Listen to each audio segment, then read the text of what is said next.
Astaghfirullah. Dari Jabir bin Abdullah radhiyallahu anhu, Nabi sallallahu alaihi wasallam bersabda, sesungguhnya iblis meletakkan singgasananya di atas air.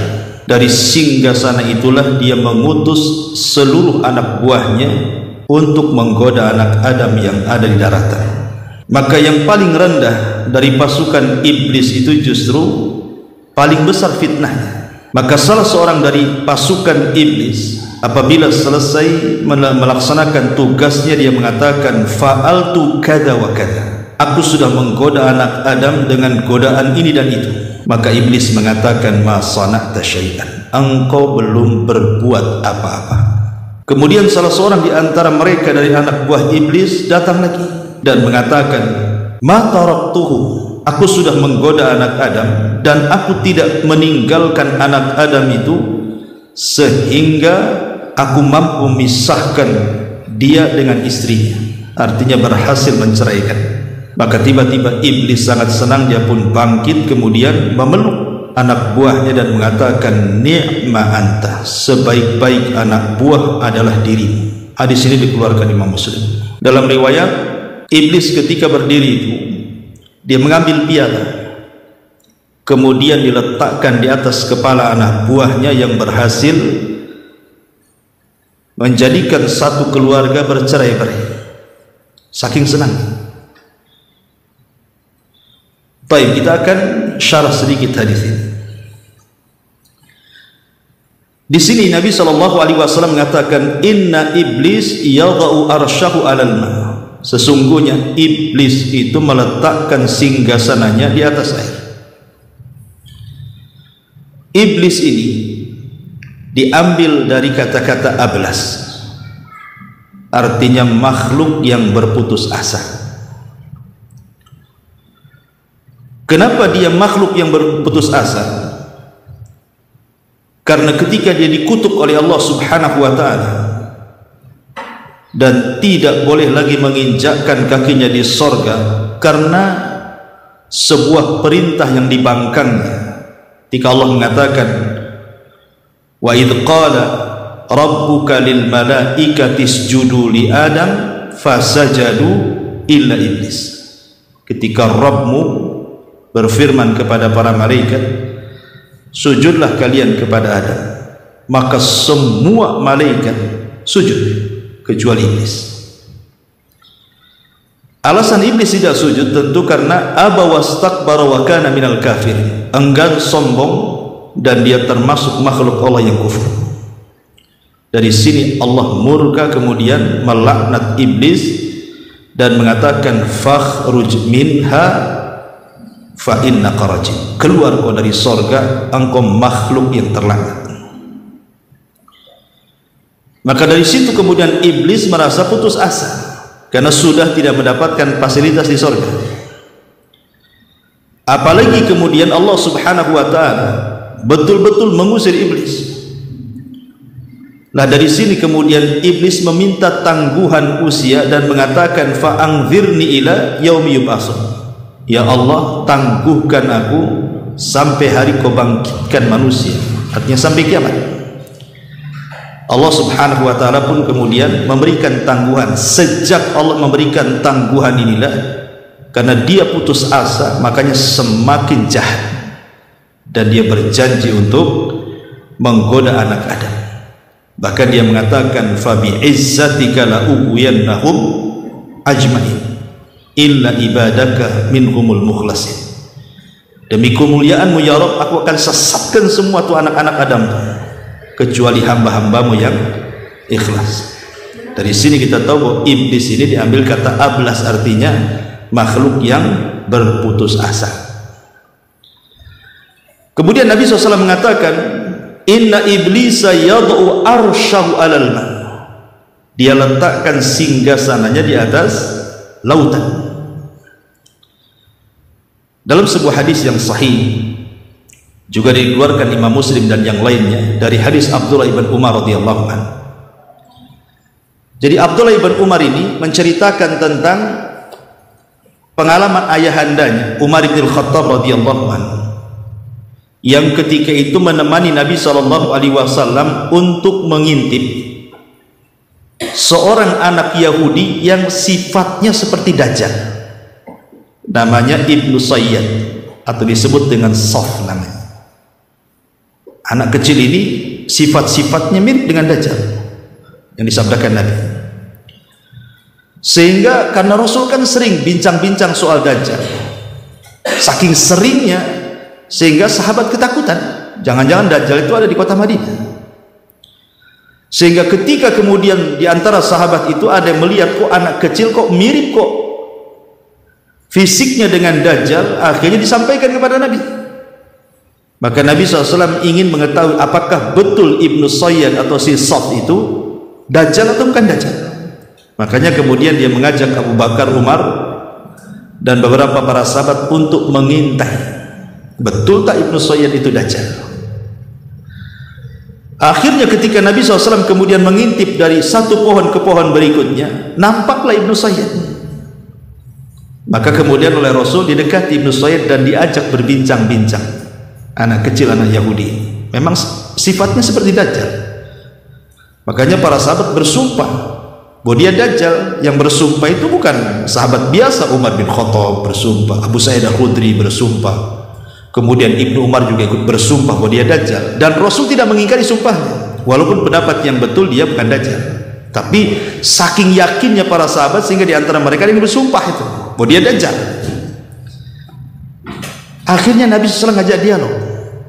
Salah satu dialognya adalah Nabi SAW mengatakan, ya Ibnu Sayyad, inni khaba'tu laka khab'an, aku menyembunyikan beberapa kalimat di dadaku, coba tebak. Bisa nggak kau tebak? Rupanya Ibnu Sayyad ini bisa menebak pula walaupun tidak lengkap. Dia mengatakan duh, duh, duh. Dia ingin mengatakan dukhon tapi tidak bisa. Tapi kan sudah benar awalnya, karena ketika itu turun kepada Nabi SAW suratul Dukhan, kan sudah benar tuh duh, tinggal sedikit lagi dukhon gitu kan. Tapi ya duh saja. Apa kata Rasulullah? Ikhsa falan ta'du wa qadrak, celaka kau menyingkir, engkau tidak mungkin mampu melewati batas takdirmu. Kemudian Ibnu Sayyad ini atau si Sof ini mengatakan sebuah perkara di hadapan Nabi SAW soal istana iblis, di mana kata Ibnu Sayyad, wa kana arshuhu 'alal ma, istana iblis itu ada di atas lautan katanya. Persis seperti sabda ini. Dari sini kata para ulama, dari hadis Muslim yang kita baca dengan kisah Ibnu Sayyad, berarti ada kemiripan, memang istana iblis itu ada di lautan. Cuman di mananya kita tidak tahu. Walaupun ada yang berusaha menyingkap seperti Syekh Muhammad Isa Daud dalam kitabnya tentang dialog jin muslim ketika dia meruqyah, kemudian jin yang ngomong, ya jadi dialog bersama Isa Daud tuh. Lah dialognya dijadikan buku sama ulama Mesir namanya Muhammad Isa Daud. Dalam buku itu Muhammad Isa Daud pendapat bahwa istana iblis itu ada di segitiga Bermuda, yang masyhur kan gitu ya, di bumi Atlantik sana, yang memang banyak sekali kejadian dan peristiwa kapal lewat tenggelam di situ kan, kemudian pesawat terbang juga jatuh, macam-macam cerita segitiga Bermuda, sampai ada orang-orang mengistilahkan dengan segitiga setan atau segitiga iblis karena banyaknya peristiwa dan kejadian yang menakutkan di segitiga Bermuda itu. Cuman masalahnya Isa Daud ini yang kita mungkin kurang setuju adalah pendapat tentang Dajjal keluar dari situ. Ini yang kurang setuju. Kenapa? Karena hadis Nabi SAW tidak menyatakan Dajjal keluar dari segitiga Bermuda, tapi Dajjal itu keluar dari Khurasan. Di mana Khurasan? Iran. Sekarang Iran itu Khurasan, tempatnya orang-orang Syiah, dan akan terbunuh di tempat orang-orang Yahudi di Israel, namanya Babilud. Jadi munculnya di negara yang mayoritas orang Syiah, Iran, atau disebut dengan Khurasan, dan matinya di negara yang mayoritas orang-orang Yahudi, Babilud. Jadi kesannya Syiah dengan Yahudi ini kan ada hubungan gitu kalau dari kemunculan Dajjal dan terbunuhnya Dajjal itu. Intinya bahwa ini yang kita tidak sependapat. Pendapat Isa Daud bahwa Dajjal akan keluar dari situ. Karena hadis-hadis soal kemunculan Dajjal itu sesuatu yang masyhur. Tidak perlu dibincangkan kenapa dia yakin betul dengan jin yang diajak dialog dengan dia. Padahal dasar jin itu adalah pendusta. Kita benarkan kalau sesuai dengan hadis. Seperti mamanya Abu Hurairah radhiyallahu anhu ketika berjumpa dengan pencuri Abu Hurairah kan malam itu disuruh untuk menjaga pembendaharaan zakat di bulan Ramadan. Tiba-tiba ada orang mencuri, rupanya ditangkap sama Abu Hurairah. Tiba-tiba mengajarkan ayat kursi. Kalau engkau tidak ingin diganggu setan mulai dari tidur sampai bangun, baca ayat kursi. Rupanya setelah diceritakan kepada Rasul, apa kata Nabi SAW kepada Abu Hurairah? Kamu tahu nggak siapa yang kau tangkap semalam itu? Kok Rasul tahu gitu ya? Ya wahyu lah. Kata Abu Hurairah nggak tahu. Kata Rasul, itu adalah setan, jin yang kau tangkap. Shadaqaka wa huwa kadzub. Untuk masalah ini benar. Maksudnya mengajarkan ayat kursi itu benar. Tapi dasarnya si jin itu adalah pendusta, kata Rasul. Tapi khusus masalah ini benar, kata Rasul. Artinya tidak bisa kita langsung percaya begitu saja kan ucapan jin itu, kecuali kalau memang tidak menyelisihi dalil Al-Quran dan Sunnah. Nah baru kita yakin. Tapi kalau menyelisih dalil Al-Quran, ya kita tolak lah. Ya. Taib. Dari sini kita tahu bahwa istana iblis itu ada di tengah lautan. Lautan mana? Wallahu a'lam. Makanya kalau antum berlayar pulang kampung menggunakan kapal itu banyak-banyak istiadah. Ya, banyak, atau antum mungkin berprofesi nelayan cari ikan, banyak-banyak istiadah di situ. Karena kita tidak tahu istana iblis itu lautan mana. Jangan lautan Kepri pula. Itu kita nggak tahu kan gitu ya. Intinya bahwa Rasul hanya mengatakan istananya di atas lautan. Lautan mananya? Wallahu a'lam. Kemudian Nabi SAW mengatakan thumma yab'atsu saraya. Lah dari istana di tengah lautan itulah iblis mengutus para tentaranya setiap hari, diutus. Maka Rasul mengatakan fa'adnahum minhu manzilatan a'dhamuhum fitnah. Yang paling rendah pangkatnya, bahasa kita kan dalam ketentaraan itu kan ada jenderal ya kan, di bawahnya mungkin yang terakhir palang pintu apalah gitu ya kan. Intinya bahwa kan dalam kemiliteran itu juga ada pangkat tinggi, ada patron. Nah, dalam dunia jin juga sama seperti itu. Paling tinggi Ifrit, di bawahnya iblis itu kan. Kemudian di bawah Ifrit itu Marodah namanya. Kemudian di bawah Marodah apalagi Ghul atau jin atau apa gitu kan. Lah yang paling rendah dari pasukan iblis itu justru yang paling besar fitnahnya. Sehingga ketika mereka diutus ke sana kemari, ada yang berhasil menggoda yang tadinya rajin sholat malah sholat, atau mengulur-ulur waktu jadi akhirnya mengakhir-akhirkan waktu. Ada yang tadinya rajin sedekah dibuat dia bakhil, sebagaimana Allah mengatakan ya idukumul faqra wa ya'murukum bil fahsya. Jangan infak nanti kau fakir kan itu ya, dikasih was-was jangan infak. Atau yang tadinya mau haji nggak jadi haji, mau umroh mau nggak jadi umroh, mau baca Quran tak jadi baca Quran, mau datang ke pengajian tak jadi, pokoknya macam-macam mereka itu menggoda kita itu. Ya. Tapi anehnya anak-anak buah iblis ini yang menjadikan orang sholat jadi tidak sholat, orang yang suka zakat jadi tidak zakat, orang yang suka baca Quran jadi baca Quran.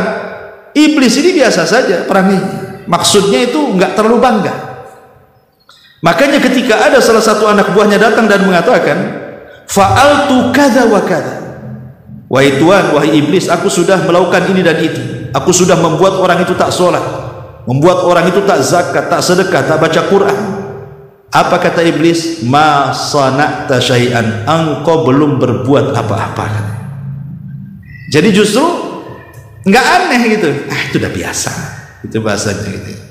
Ngapain kau goda supaya dia nggak sholat? Memang dari dulu dia nggak sholat, ngapain, biarkan saja. Ya, jadi kadang-kadang iblis itu nggak takjub, tetapi ketika ada salah seorang di antara mereka mengatakan ma taraktuhu hatta farraqtu bainahu wa baina imra'atihi. Wahai Tuhan, aku tidak pernah meninggalkan orang yang kugoda itu sampai betul-betul aku berhasil memisahkan dia dengan istrinya, sampai dia bercerai, betul-betul bercerai. Ketika itu yang didengar iblis, entah kenapa iblis langsung bangkit, diambil piala, diletakkan di kepalanya dan mengatakan, ni'ma anta, sebaik-baik pasukanku adalah engkau, sebaik-baik pasukanku engkau. Dipeluknya lah itu anak buah satu. Lihat bagaimana dari sini bahwa hal yang sangat membahagiakan bagi iblis itu kalau berhasil mencerai-beraikan keluarga. Inilah amalan yang sangat membahagiakan iblis. Yang lain banyak, nanti kita akan sebutkan. Ini yang tertulis secara nas khusus, maksudnya kan ada nas umum, ada nas khusus, tapi ini nas khusus namanya. Hadis yang menunjukkan secara khusus iblis sangat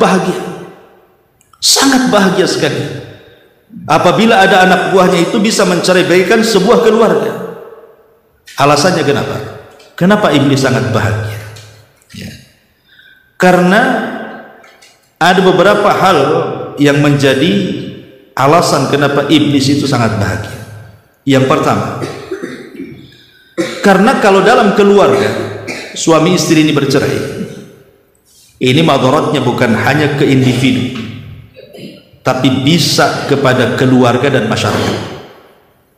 Kalau orang tidak sholat, yang tadinya sholat kan cuma satu orang itu aja yang masalah, tidak mempengaruhi yang lainnya. Antum biasa baca Quran, tiba-tiba digoda anak buahnya iblis jangan baca Quran, kemudian meninggalkan Quran, kan antum aja yang rugi, yang lain kan tak rugi ya. Tetapi kalau sudah urusan perceraian, ini madaratnya meluas kemana-mana.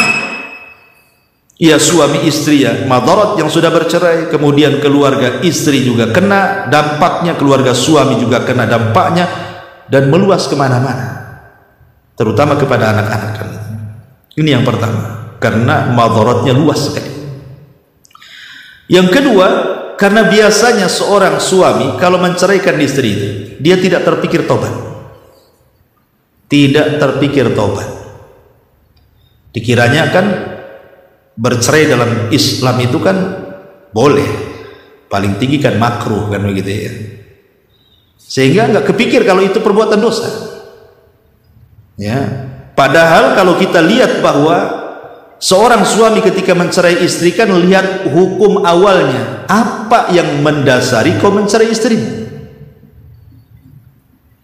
Kalau pamannya alasannya memang istrinya nusus, kurang ajar, tidak mau sholat, tidak mau beribadah, ya wajar diceraikan, bahkan terkadang bisa wajib ya. Tapi kalau pamannya tidak ada angin barat, tidak ada angin timur, tahu-tahu menceraikan saja, ini kan tidak benar. Apalagi kalau umpamanya menceraikannya karena ada orang ketiga, keempat, dan begitu seterusnya, tidak ada alasan untuk diceraikan. Jadi nggak kepikir untuk bertobat itu, dan nggak kepikir kalau itu dosa. Itu masalahnya ya. Kemudian yang nomor tiga, sebagaimana hadis ini, setan sangat senang. Setan sangat senang sekali ketika kemudian melihat anak buahnya itu melakukan dan berhasil menceraikan suami istri. Kenapa demikian? Saking senangnya disebutkan oleh para ulama, karena fayakununa bidzalika a'wanan li iblis fi ighwa'in nas. Karena kalau seandainya suami istri ini bercerai, tentu mereka tidak hanya sebatas cerai saja, pasti dampak setelah cerai ini pasti saling membenci kan? Saling membenci, saling melaknat, saling mencaci, saling merendahkan. Lah itu kan iblis makin senang tuh. Memang itu yang diinginkan kan gitu. Saling gibah, padahal sudah bukan suami istri. Istrinya gibah dengan kawannya soal mantannya, kemudian suaminya gibah dengan kawannya sama juga kepada mantannya. Jadi berawal dari perceraian lahir dosa-dosa lain jadinya ya, mencaci, memaki, melaknat, menggibah. Ini yang diinginkan. Nah, satu dosa melahirkan banyak dosa. Itulah yang membuat senang. Kemudian yang keempat, di sini husulut tabaghud wa tasakhun baina zaujain. Akhirnya muncullah dendam, dan terkadang dendam ini bukan padam sebulan, 2 bulan, setahun, 2 tahun, tidak. Bahkan ditularkan kepada anak-anaknya. Dendamnya itu ditularkan kepada anak-anaknya. Kalau ada suami istri bercerai, kadang anaknya entah ikut bapaknya, tidak boleh nanti mantan istrinya jenguk, atau sebaliknya. Kan banyak terus kasus-kasus sampai ke pengadilan akhirnya kan. Karena dendamnya, entah urusan apa kita tidak tahu. Tapi banyak orang yang kemudian tertanam dendam, kebencian yang luar biasa, sampai dilarang anaknya mau dijenguk sama bapaknya, tak boleh. Sampai ada yang blokir tuh nomor bapaknya, kalau bisa jangan tahu alamatnya di mana, nomor handphonenya di mana, saking bencinya. Padahal kan namanya perceraian itu kan ya mungkin nggak jodoh kan gitu, sudah bukan siapa-siapa lagi kan harusnya. Tapi itulah memang diinginkan iblis, sehingga tertanam tadi tabaghud wa tasahud tadi, dendam kesumat di antara keduanya. Kemudian yang nomor 5 juga, akhirnya kemudian anak-anak ini, kalau Allah takdirkan yang bercerai ini punya anak-anak, terkadang ada suami istri ketika bercerai tidak punya adab, tidak punya akhlak, terkadang bertengkar di hadapan anaknya kan. Ujung-ujungnya apa? Menceraikan istrinya itu di depan anak-anaknya. Itu setelah pertengkaran hebat, terkadang dipukulnya istrinya, anaknya nampak, terkadang saling mencaci, anaknya mendengar, terkadang kemudian saling menyakiti pun anaknya ada di situ. Nah, itu kan secara ilmu kesehatan psikologi nggak bagus, pasti akan ada asar kan, ada pengaruh kepada anaknya di situ. Nah, ini yang kemudian akhirnya anak itu terganggu psikologi, dan boleh jadi nanti akan ditiru oleh anaknya. Ini yang diinginkan ya. Kemudian yang nomor 6, ini juga yang parah. Ketika kemudian suami itu bercerai, akhirnya kemudian si suami nikah lagi, si istri nikah lagi, kemudian ibu tirinya tidak suka dengan anak tirinya, bapak tirinya juga tidak suka dengan anak tirinya. Anak ini mau mengadu ke siapa? Ya, kita tidak pungkiri adalah mungkin bapak tiri yang bagus, justru malah lebih sayang kepada anak tirinya. Kita tidak pungkiri ada yang seperti itu, atau sebaliknya ada gitu ya. Tapi umumnya kan tidak demikian. Bahkan saya pernah mendengar itu, jadi anak ini ikut bapaknya, ibunya sudah nikah lagi entah kemana, nikah lagi nih bapaknya dengan ibu tiri. Itu ibu tiri yang ngusir anak tirinya, persis kayak lagu itu, lagu ibu tiri itu. Nah, mungkin lah cocok tuh lagu ibu tiri sama yang saya dengerin ya. Artinya kalau sudah seperti itu, anak ini jadi anak siapa jadinya? Siapa yang merawatnya? Bapaknya sudah nggak ngerawat, ibunya sudah nggak ngerawat karena masing-masing sudah menikah. Disinilah datang peran iblis, seolah-olah iblis mengatakan, nah ibu makan sudah nggak ngakui kau anak, bapakmu juga tidak, jadi anak aku aja lah. Nah, jadi anak angkat iblis jadinya. Jadi rusak, lari ke narkoba lah kan, lari ke jalan-jalan, jadi anak-anak pangelem macam-macam. Aduh, rusak ya. Nah ini juga masalah, makanya kenapa iblis itu senang sekali gitu ya kalau ada sebuah perceraian itu. Kemudian juga yang nomor 7, bukan hanya itu saja, itu akan melibatkan banyak orang. Tadi di mukadimah saya sudah katakan madaratnya luas ya. Kalau kita mau rincikan, kita lihatlah orang-orang yang bercerai itu. Kenapa saya tahu? Karena banyak orang yang mengadu kepada saya, konsultasi, Ustadz ini ada masalah keluarga ya. Itu macam-macam orang konsultasi. Jadi yang musuhan itu bukan suami istri saja, tapi keluarga suami akhirnya terpancing juga, keluarga istri terpancing juga. Akhirnya ngobrol sama tetangganya, yang ini ngobrol sama tetangganya, nih yang si istri ngobrol di kantor sama kawan-kawannya, yang ini juga sama. Jadi satu kampung lah musuhan jadinya kan. Nah, ini kan masalah besar. Ikhwatu fiddin, muliakan Allah Subhanahu wa taala. Bahkan naudzubillah, kalau keduanya ini suami istri tak beriman, main dukun. Kan ada tuh yang main dukun tuh. Bayangkan, udah bercerai main dukun pula dia. Ya, tolong dukun, Pak dukun tolong tuh. Ya, suami saya kurang ngajar, santetnya biar mati deh. Kan gitu ya kan. Ada main dukun nih udah maksiat jatuh kepada kesyirikan. Lah inilah kalau udah main-main dukun ini, nah seneng lah si iblis. Makanya kenapa saya katakan dari sini bahwa inilah amalan-amalan yang luar biasa yang diinginkan oleh iblis itu, yang membahagiakan iblis itu kalau ada suami istri bercerai. Makanya sering saya nasihatkan kepada siapapun, dan ini sering saya bahas juga, ya. Kalau suami istri itu sedang bercerai, sedang bertengkar, mau tengkar kecil, mau tengkar besar kan gitu, maka jangan terpikir cerai. Yang pertama kali jangan terpikir cerai, ataukah gugat cerai. Mungkin dari pihak suami terpikir ingin menceraikan, dari pihak istri terpikir untuk gugat cerai. Jangan, ya. Itu tidak menyelesaikan rumah tangga, yang ada menghancurkan rumah tangga. Kalau sudah terpikir ke sana, tidak akan ada penyelesaian rumah tangga, karena udah kepikiran mau pisah masalahnya. Ngapain lagi mau baik-baikan? Udah kepikir mau pisah. Sebenarnya perceraian tuh terkadang jadi solusi, tapi nantilah tuh, ya, kepikiran-kepikiran seperti itu ya belakangan saja. Memang kalau sudah berusaha dinasihati tidak bisa, kan gitu ya, pisah ranjang tidak bisa. Kemudian memutus keluarga, masing-masing keluarga untuk mendamaikan pun tidak bisa. Kemudian sudah adanya pemukulan yang tidak berbekas, sudah tidak bisa. Artinya semua wasilah sudah dilakukan, baru kemudian ujung-ujungnya memang tidak jodoh, baru cerai lah kan begitu. Tapi jangan di awal pertengkaran sudah kepikir ke situ, karena biasanya setan itu datang di waktu marah tuh.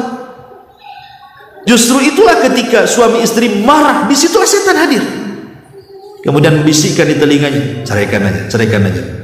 Banyak kok perempuan, ngapain kau sama dia, sana masih lebih cantik lagi, ini kau istri itu udah tua, hitam apa semua, masuk. Nanti ke istrinya, udah gugat cerai saja, suami udah jelek, pengangguran, ngapain pulang sama dia.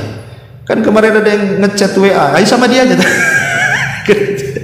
Disitulah masalahnya, ya. Jadi setan itu hadir saat bertengkar karena dua-duanya emosi. Makanya Rasul mengatakan apa? Kalau lagi emosi berdiri, duduk, kan itu. Kalau masih emosi duduk, baring. Kalau masih emosi baring, wudu. Kalau masih emosi wudu, sholat. Kalau masih sholat juga emosi, tidur. Suruh tidur. Kalau habis tidur juga emosi, pergi. Ya, biar dapat angin. Siapa tahu ada angin yang lain macam-macam, banyak angin. Kan itu ya. Artinya bahwa disitulah jangan kepikiran cerai. Di situ setan hadir. Ya. Kemudian yang kedua, jangan saling melaknat. Karena biasanya di situ yang dikehendaki oleh setan itu. Kalau ketika bertengkar suami istri di kompor-kompor itu, akhirnya suaminya melaknat, istrinya melaknat, macam-macam keluar. Saya pernah mendengar tuh tetangga itu kalau udah bertengkar, naudzubillah, waktu di Bengkong, semua keluar. Ya, bahkan setan yang hadir di situ aja dikeluarkan sama mulutnya. Setan, setannya ada di situ tuh. Mungkin setannya senyum-senyum aja. Kok nama saya disebut-sebut kan itu ya. Iblis, aduh semua, ya. Binatang-binatang keluar semua. Naudzubillah. Memang itu yang dikehendaki. Ya, saling mencela, saling melaknat, saling mendoakan buruk. Tolong, makanya kenapa kalau sedang bertengkar, kata para ulama, kalau engkau seorang wanita diam, kalau lagi marah diam. Tapi kalau laki-laki, kalau emosinya tidak tertahankan, tidak usah ngomong keluar, tinggalkan istri. Ya, kalau mungkin nanti ketemu kawannya, ngobrol, lupa, nanti kan agak mereda sedikit, ya. Atau hujan dingin, perlu juga sama istri, mungkin juga pulang. Ya, macam-macam lah. Nanti kalau udah di luar kan, mesti penyesalan itu biasanya datang di belakang, itu masalah. Sudah kadang dicerai, istrinya tak mau rujuk, baru dia menyesal. Ada seorang suami itu, udah setahun dia bercerai dengan istrinya, datang ke saya nangis, pengen balik, tapi istrinya dibujuk-bujuk tak mau, kan? Akhirnya salah siapa kan itu? Ada yang sebaliknya, istrinya pengen rujuk, suaminya tak mau tuh. Sampai 5 tahun tidak mau kawin lagi, masih ingat dengan suaminya. Subhanallah. Sampai kita dibuatnya kasihan juga kadang-kadang kan. Ya, ini makanya penyesalan itu di akhir. Makanya kalau bertengkar itu jangan terpikir cerai, jangan saling melaknat, apalagi kemudian menyakiti secara badan. Entah suaminya mukul, entah istrinya juga sama mukul, mungkin istrinya dulu pemain taekwondo, kan nggak tahu suaminya pula tak pernah belajar silat, ya. Mungkin bisa saja terjadi, walaupun umumnya biasanya menyakiti dengan fisik itu bisa laki-laki. Tapi di situ awalnya, ketika suami sudah tidak terkontrol, kemudian melayangkan pukulan ke muka, yang tadinya istri nggak kepikir untuk pisah jadi kepikir tuh. Istri itu tadi nggak kepikir mau pisah tuh sebenarnya, kalau hanya tangkal gitu aja kan. Tapi ketika melayangkan pukulan, baru terpikir, nggak bisa dilanjutkan. Ya. Ada istri yang seperti itu tuh. Nah, jadilah cerai, senanglah setan tuh. Ya. Ataupun tadi jangan sampai kemudian bertengkar depan anak, itu yang dikehendaki iblis. Bahkan yang lebih parah gitu kadang-kadang, ya tadi akhirnya datang ke dukun, datang ke paranormal, dan begitu seterusnya. Jangan-jangan Pak Dukun, istri saya itu melet saya katanya. Kenapa? Karena saya nikah dengan dia dulu, dia miskin, saya kaya. Nah, gitu. Makanya dia datang ke dukun melet saya. Duduk pula suaminya main dukun. Istri juga sama. Tengoklah Pak Dukun, suami saya itu jelek, saya kan cantik, jangan-jangan saya dipelet tuh. Gitu. Semuanya kan terbongkar di situ kan. Udah main-main dukun, nuduh-nuduh sihir, nuduh-nuduh mapan, macam-macam kan. Nah, ini yang lebih parah terkadang-kadang keduanya keluar, suami keluar nggak balik, istri malah pulang kampung. Nah, ini kan pasti akan terjadi perceraian. Intinya bahwa inilah amalan-amalan yang kalau bisa dihindari. Ya, kalaupun memang harus bercerai, maka Islam itu kan sudah mengatur, ikhwan. Ya, seperti umpamanya kalau memang suami atau istri itu melakukan nusuz, kan di situ ada nasihat dulu, ya. Oh, tidak bisa, udah mentok lah ini, masing-masing mempertahankan egonya, mempertahankan akuismenya, aku yang paling benar, nggak mau mengalah. Di situ ada pisah ranjang, nggak usah berhubungan, ya. Kemudian juga kalaupun malah happy dua-duanya, memang nggak mau suaminya juga masuk kamar, istrinya juga sama seperti itu, memang nggak mau lagi, kan di situ ada syariat memerintahkan supaya berdamai dengan cara apa? Mengutus masing-masing keluarga. Ya, Allah mengatakan fab'atsu hakaman min ahlihi wa hakaman min ahliha, utus dari dua keluarga, damai runding. Oh, nggak mempan juga dengan keluarga, maka di sini ada tarbiyah. Ya, tarbiyah itu maksudnya kalaupun Allah takdirkan harus diceraikan, di sana kan cerai masih ada urutan, ada talak 1, ada talak 2, ada talak 3, kan ada urutan talak itu. Ya. Oh, mungkin sementara kita cerai dulu. Dalam cerai itu kan ada masa idah talak pertama itu. Dalam masa idah ini adalah introspeksi, apakah mau balik atau tidak, mau tobat atau tidak, kan ada ininya. Ini enggak, pokoknya saya ceraikan talak 10, talak cuma 3, dia 10 pula kan itu, dihabiskan tuh angkanya sama dia. Ya. Walaupun sebenarnya pendapat yang kuat, walaupun dihabiskan talaknya tetap jatuhnya 1. Walaupun mau bilang saya talak 1000 kali pun tetap jatuhnya 1. Itu menurut pendapat yang kuat, kata Ibnu Taimiyah rahimahullah. Dan juga Imam Ibnu Utsaimin juga berpendapat seperti ini. Ya. Atau melihat-lihat, jangan kita ini bertengkar setelah berhubungan. Malamnya berhubungan, kemudian paginya pula antum menceraikan, kan kurang ajar namanya. Ya, biarkan dulu, mungkin apakah dia head ataukah dia rupanya ada isi, kan kita tidak tahu, namanya habis berhubungan kan. Makanya itu namanya talak bid'ah, mentalak istri habis digaul itu namanya talak bid'ah. Biarkan dulu dia haid, berarti kalau haid berarti bersih, tidak ada isinya. Ya, berarti habis haid boleh kita ceraikan kan itu. Atau kalau dia tahu-tahu hamil, kan mungkin boleh jadi. Kenapa diulur itu? Diulur waktu, jangan diceraikan dulu supaya dia tahu. Kalau hamil, siapa tahu tak jadi diceraikan karena ada anaknya di situ. Masa sudah 10 tahun ini istri saya sudah hamil, nggak jadi, bisa saja kan gitu, karena lihat anaknya kan kasihan jadinya kan. Walaupun ada, kita tidak mengingkari suami yang jahat banyak kan gitu ya. Ya nggak tahu diri juga banyak gitu. Tahu istrinya hamil pun nggak kasihan dengan istri, nggak kasihan dengan anaknya kayak gini. Ya.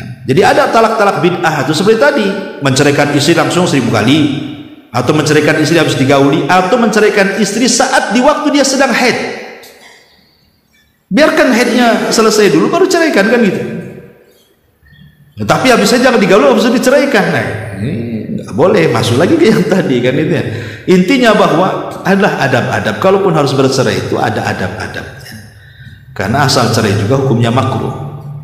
Bahkan sebenarnya cerai bukan hukumnya makruh, tapi mengikut kepada 5 hukum. Bisa haram, bisa makruh, bisa wajib, bisa sunnah, bisa mubah, tergantung alasan menceraikannya apa kan gitu. Dan itu ranahnya ranah fikih lah ya. Baik. Ini yang pertama ya, bahwa setan itu sangat berbahagia sekali apabila seseorang itu menceraikan pasangannya, dan ini secara nas yang khusus. Kita masuk kepada nas yang umum. Ma'asyiral muslimin yang dimuliakan Allah Subhanahu wa taala, di antara nas-nas yang umum di mana setan itu sangat bahagia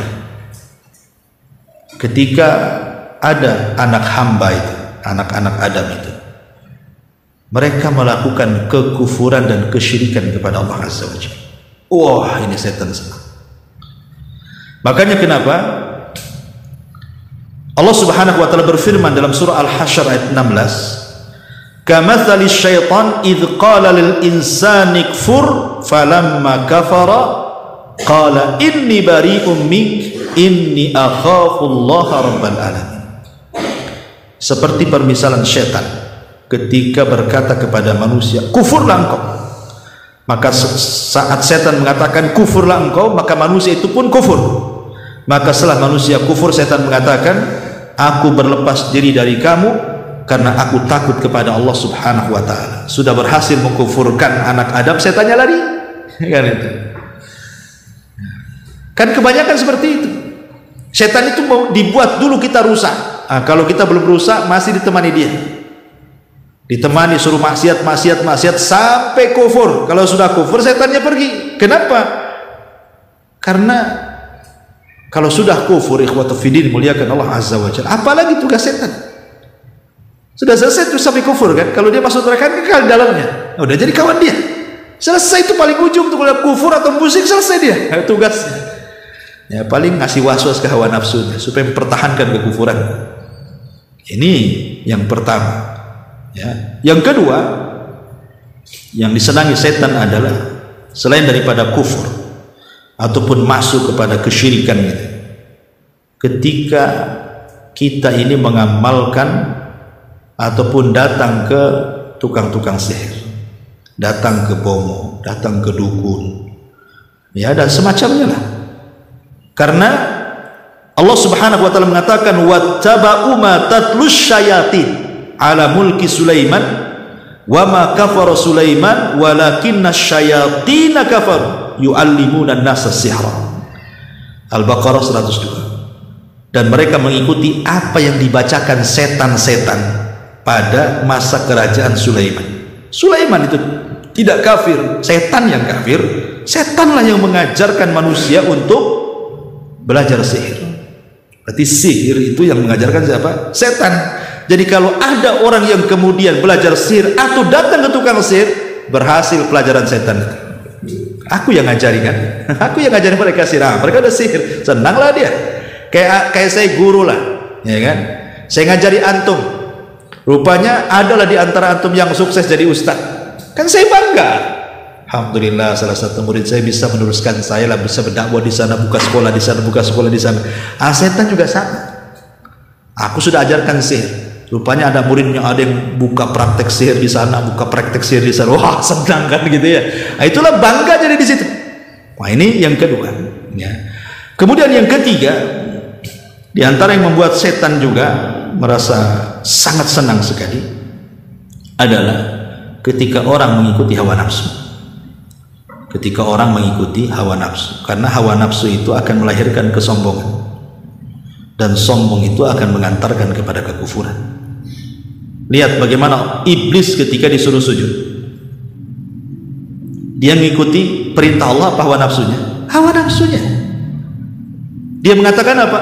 Ngapain saya sujud, katanya? Ana khairum minhu, khalaqtani min nar wa khalaqtahu min tin. Rob, aku kan lebih baik dibandingkan Adam. Ngapain aku sujud? Dia diciptakan dari tanah, aku diciptakan dari api. Ucapan iblis ini tidak terkeluar kecuali hawa nafsu. Sebab kalau dia langsung sujud seperti para malaikat, berarti tunduklah hawa nafsu dia. Tapi ketika dia kemudian menolak perintah Allah dan perintah Allah yang sudah jelas-jelas gitu ya, suruh sujud kepada Adam, kemudian dia tolak, menunjukkan bahwa dia lebih mendahulukan hawa nafsu dibandingkan perintah Allah. Walaupun dari sini ada polemik ya, kalimat wa idz qala rabbuka lil malaikati isjudu li Adam fasajadu illa iblis. Apakah iblis ini bagian daripada para malaikat ataukah iblis ini bagian daripada jin? Ya, sebagian mengatakan iblis ini malaikat sebenarnya, karena dalam tatanan bahasa Arab di sini kan ada mustasna, kecuali. Dalam bahasa Arabnya mustasna, ya. Kalimat mustasna itu kalau dalam tatanan bahasa Arab ada namanya mustasna dan mustasna minhu namanya. Ada mustasna, ada mustasna minhu. Jadi kalimat pengecualian itu pasti dia terkecualikan dari kalimat sebelumnya. Ketika Allah mengatakan sujudlah wahai para malaikat, mereka sujud kecuali iblis. Berarti iblis itu bagian dari malaikat. Karena mengecualikan sesuatu berarti dia bagian daripada yang dikecualikan itu. Makanya saya katakan, antum yang hadir di sini, tolong kecuali itu keluar. Berarti yang keluar itu bagian daripada antum, cuma saya keluarkan. Nah gitu maksudnya. Ini yang berpendapat iblis itu bagian daripada malaikat secara tatanan bahasa. Yang kedua, ada ayat yang mengatakan kana minal jin fa fasaqa an amri rabbih. Iblis itu bagian dari jin yang melakukan kefasikan dari perintah Allah. Kalimat jin, kana minal jin. Jin di sini bukan jin, bukan makhluk namanya jin, bukan. Kana minal jin. Jin di sini artinya sorga. Karena sorga itu bahasa Arabnya jannah. Nah, jadi jin itu diambil dari jannah. Berarti kalau kita artikan jin di sini sorga, iblis itu dulunya di sorga, gitu maksudnya. Kemudian dia fasik dari perintah Allah, diusirlah dia dari sorga. Berarti jin itu bagian daripada malaikat, iblis itu bagian dari malaikat. Dengan dua dalil inilah mereka mengatakan bahwa iblis itu malaikat yang fasik, gitu maksudnya. Tapi pendapat yang kuat seperti Ibnu Taimiyah, Ibnu Qayyim, dan banyak sekali ahli tafsir mengatakan tidak. Iblis itu dari jin, dia bukan malaikat. Kenapa? Karena hadis jelas mengatakan apa? Bahwa malaikat diciptakan dari cahaya, jin diciptakan dari api, kemudian Adam diciptakan dari tanah, kan begitu? Berarti jin diciptakan dari api, jelas kan? Lah apa kata iblis di hadapan Allah? Ana khairum minhu khalaqtani min nar wa khalaqtahu min tin. Kan gitu, itu iblis ini ngomong kan di hadapan Allah kan? Aku lebih baik daripada Adam, kau ciptakan aku dari api. Dan dalam hadis tadi jin tercipta dari api, berarti iblis itu jin karena sama-sama tercipta dari api. Iblis tidak mengatakan saya tercipta dari cahaya. Dia tidak mengatakan ya Rabb aku lebih baik daripada Adam karena kau ciptakan aku dari cahaya. Enggak gitu. Kalau dia mengatakan seperti itu betul, berarti iblis itu bagian daripada malaikat kan? Tapi ketika dia mengatakan aku diciptakan dari api, berarti selaras dengan hadis yang mengatakan bahwa malaikat tercipta dari cahaya, jin tercipta dari api, Adam tercipta dari tanah. Karena iblis mengatakan aku lebih baik daripada Adam karena kau ciptakan dari api, di sini ada keselarasan bahwa iblis itu bagian daripada jin. Dan sepakat sebagian ahli tafsir mengatakan bahwa jin itu, iblis itu adalah abul bashar, bapaknya manusia, sebagaimana Adam itu bapaknya manusia, iblis itu bapaknya bangsa jin. Bagaimana yang dikeluarkan pendapat At-Tabari dan ulama-ulama yang lainnya. Ya, ini faedah sedikit. Intinya bahwa ketika iblis mengatakan seperti itu, saya lebih baik daripada Adam, berarti dia mengikuti hawa nafsu.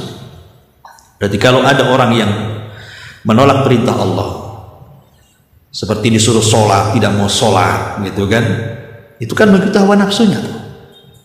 Karena tidak taat dan tunduk kepada syariat.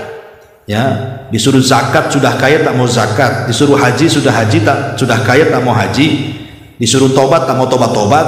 Berarti ketika dia mengikuti hawa nafsunya, disitulah iblis sangat senang sekali dengan kita. Karena itu memang tingkah laku iblis di hadapan Allah kan, mengikuti hawa nafsu. Jadi kalau ada yang ngikuti dia, itu senang, itu sama dengan saya, itu tuh bolos saya tuh. Nah, itu jadinya kan. Nah, ini yang ketiga. Kemudian yang keempat, asyukuk fil mu'taqadati wal ibadah, di mana manusia itu dibuat ragu-ragu atau dibuat was-was saat beribadah, dibuat ragu-ragu dengan keyakinannya, dibuat was-was pula dalam ibadahnya. Dan itu berdasarkan ada hadis Abi Hurairah radhiyallahu an. Nabi SAW mengatakan, ya'ti syaitanu ahadakum, setan akan datang kepada salah seorang di antara kalian memberikan was-was. Man khalaqa kada wa kada hatta yaqula lahu man khalaqa rabbak. Fa idza balagha dzalik falyasta'id billahi. Kemudian kata Nabi sallallahu alaihi wasallam, setan akan datang memberikan was-was dan akan memberikan pertanyaan, dibuatnya kita termenung sedikit. Yang menciptakan langit Allah, yang menciptakan bumi Allah, yang menciptakan sungai Allah, hutan Allah. Terus ketika mentok, nah disitulah iblis masuk. Lah yang menciptakan Allah lah siapa? Nah gitu kan, mulai nih udah mentok itu, terakhirnya itu pula tuh dihayalkan. Kalau alam semesta yang menciptakan Allah, lalu Allah yang menciptakan siapa? Mulai diragukan. Nah disitulah kemudian dibuat ragu-ragu tuh. Kalau seperti orang-orang ateis akhirnya kan, orang ateis, orang-orang kufur yang mereka mengatakan kami hidup mati ini karena waktu saja, nggak ada Tuhan di sana. Waktu yang menjadikan kita mati, kita hidup, ya waktunya mati, ya gitu aja. Waktunya hidup, ya hidup. Jadi kita hidup mati itu ngikutin waktu. Itulah orang ateis. Kemudian juga termasuk juga memberikan was-was. Dan was-was ini babnya luas, dalam ibadah itu macam-macam kena was-was kan. Ada orang berwudu sampai nguras itu satu bak mandi nggak sampai habis airnya, nggak jadi wudunya, kena was-was saja kan gitu ya. Karena ada orang seperti itu. Ada orang yang sholat takbiratul ihram tak jadi. Jadinya itu kalau imam rukuk baru dia mantap tuh takbiratul ihramnya. Kenapa? Takut tak dapat satu rakaat kan gitu ya. Baru mantap saya. Aduh, kadang-kadang kita boleh kena was-was. Kalau ada orang was-was di sebelah, kita yang was-was. Kita yang akhirnya was-was sholatnya, bukan dia. Dia sedang was-was, kita lebih was-was lagi kan gitu ya. Ini kadang-kadang ganggu orang was-was ini. Ya. Macam-macam. Ada orang yang seperti kemarin ada pertanyaan waktu saya ngisi ibu-ibu tuh. Ada ibu itu kalau mau wudu cebok. Padahal nggak kencing ya nggak merah nggak. Pokoknya setiap mau wudu dia cebok. Kenapa emangnya? Emang dia kencing di celana kan gitu kan? Enggak kan itu, was-was dia. Nggak perlu, kecuali kalau kencing berak ya cebok kan gitu. Walaupun tak wudu tetap harus cebok kan gitu ya. Tetapi kan kalau setiap wudu harus cebok, ini was-was setan namanya, nggak perlu diikuti. Jadi seperti itu. Atau dibuat ke suami istri, saya sudah menceraikan istri saya atau tidak? Nah, saya cerai apa enggak ya? Enggak lah, asalnya suami istri kok. Nah, makanya kalau ada keraguan seperti itu, tetapkan hukum asalnya. Kalau hukum asalnya menikah, kemudian datang was-was, apa saya sudah menceraikan dia atau tidak? Maka tetapkan ke hukum asalnya bahwa Anda sedang menikah. Sama dengan Anda belum pernah menikah sama sekali, nengok perempuan di jalan, itu istri saya bukan ya? Nikah aja belum, kok bilang istri saya? Berarti hukum asalnya belum menikah gitu. Saya sudah menceraikan istri saya, lah nikah aja berarti ya nggak berlaku. Makanya hukum itu kembali ke hukum asal. Pokoknya kalau ada was-was, saya Allahu Akbar 3 rakaat ke 4 rakaat, 3 rakaat, kembalikan hukum asalnya, tambah 1 rakaat, lakukan sujud sahwi. Gitu maksudnya. Sebab kalau udah ragu ini, ini setan senang, karena ini bisa merusak keyakinan, bisa merusak ibadah. Nomor berapa itu? Nomor 5 sekarang. Nomor 5, at-tahakum ila taghut, berhukum dengan hukum taghut. Hukum tauhid itu maksudnya hukum selain daripada hukum Allah Subhanahu wa taala. Allah mengatakan dalam surah An-Nisa 60, alam tara ilal ladina yaz'umuna annahum amanu bima unzila ilaika wa ma unzila min qablik yuriduna an yatahakamu ila taghut wa qad umiru an yakfuru bi wa yuridu syaitanu an yudillahum dhalalan ba'ida. Tidakkah kau lihat orang-orang yang mereka menyangka mereka beriman dengan apa yang diturunkan kepadamu dan apa yang diturunkan kepada sebelum kamu, mereka menghendaki untuk berhukum dengan tagut. Sebagian ulama tafsir mengatakan tagut itu apa? Iblis. Ada yang mengatakan tagut itu setan, ada yang mengatakan tagut itu dukun, macam-macam penafsirannya ya. Dan padahal mereka sudah diperintah untuk mengkufuri tagut, tapi setan menghendaki untuk menyesatkan mereka sesesat-sesatnya dengan kesesatan yang jauh. Jadi kalau berhukum dengan hukum selain daripada hukum Allah, berarti mereka telah berhukum dengan hukum setan. Hukum tagut, tagut itu artinya setan ya. Tetapi tentu maksudnya di sini jangan salah paham ayat ini, karena ayat ini dijadikan dalil oleh orang-orang Khawarij untuk mengkafirkan pemerintah, untuk mengkafirkan pemerintah dan mengatakan pemerintah kita tagut. Kemudian yang bekerja kepada pemerintah seperti PNS dan begitu seterusnya, itu tagut tuh, gajinya dari tagut haram tuh ya, polisi-polisi tagut, tentara-tentara tagut. Enggak ya, harus dipahami bahwa berhukum kepada hukum selain Allah, semua ahli tafsir, antum baca bisa bukalah Ibnu Abbas atau yang lainnya, Mujahid, terserah tafsir manapun. Ketika mereka mentafsirkan ayat wa man lam yahkum bima anzalallahu faulaika humul kafirun, barang siapa yang berhukum dengan hukum selain hukum Allah maka dia kafir. Sepakat ulama tafsir mengatakan kafir di sini bukan keluar dari agama, bukan. Tapi kafir di sini artinya kufrun duna kufrin. Apa kufrun duna kufrin? Kufur tapi tidak kafir.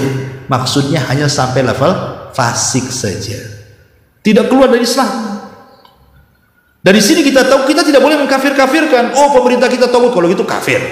Oh, menteri-menterinya karena dukung yang tagut, berarti menterinya juga kafir. Oh, berarti ya PNS-nya juga karena kerja sama pemerintah, digaji pemerintah, berarti tagut, kafir. Begitu. Karena dalam ayat barang siapa yang berhukum dengan hukum selain Allah mereka kafir, itu dalam surah apa? Al-An'am itu apa? Maksud kafir di sini maksudnya kufrun duna kufrin, kafir tapi tidak kafir, maksudnya hanya fasik saja, tidak keluar dari Islam. Kalau tidak keluar dari Islam berarti tidak boleh dikafirkan, tidak boleh keluar dari tidak boleh dikafirkan ya, karena berhukum dengan hukum selain Allah itu lihat latar belakang niatnya apa. Bisa sampai keluar dari Islam, bisa sampai kekafiran, bisa juga tidak. Lihat latar belakangnya apa. Kalau dia meyakini bahwa hukum Allah itu masih lebih baik, tetapi undang-undang manusia ini ya nggak bisa lah kita langsung menerapkan hukum potong tangan di negeri kita ini, mungkin nggak siap. Tapi dia yakin hukum Allah itu baik, lebih baik dibandingkan hukum manusia.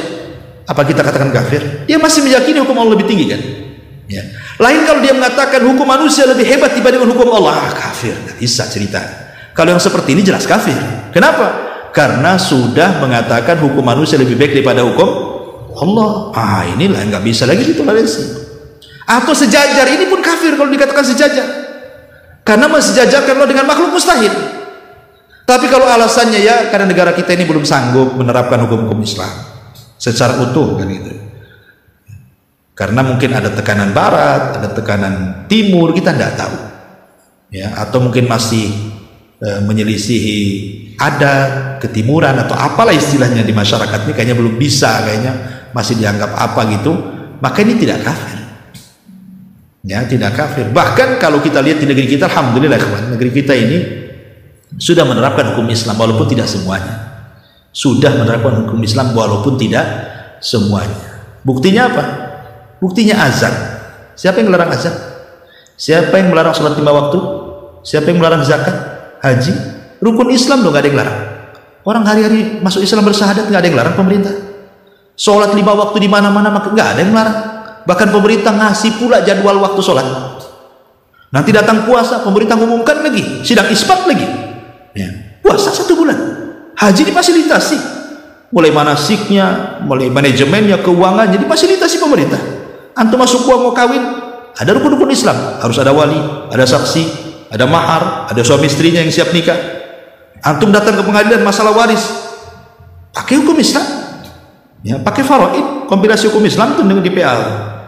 Apa coba? Hampir secara keseluruhan itu, alhamdulillah negeri kita ini masih menerapkan hukum Islam. Boleh jadi mungkin belumlah, ya, secara sempurna. Iya, kalau itu kita tidak mengingkari. Seperti mungkin hukum hudud, ya belum bisa diterapkan, masih pakai KUHP, ya kan istilahnya kan, masih pakai penjara dan begitu seterusnya. Tapi kan secara umum, alhamdulillah negeri kita ini negeri Islam. Kenapa negeri Islam?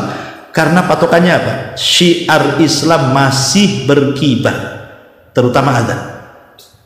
Kalau di sebuah negeri masih ada adzannya, berarti negeri itu negeri Islam.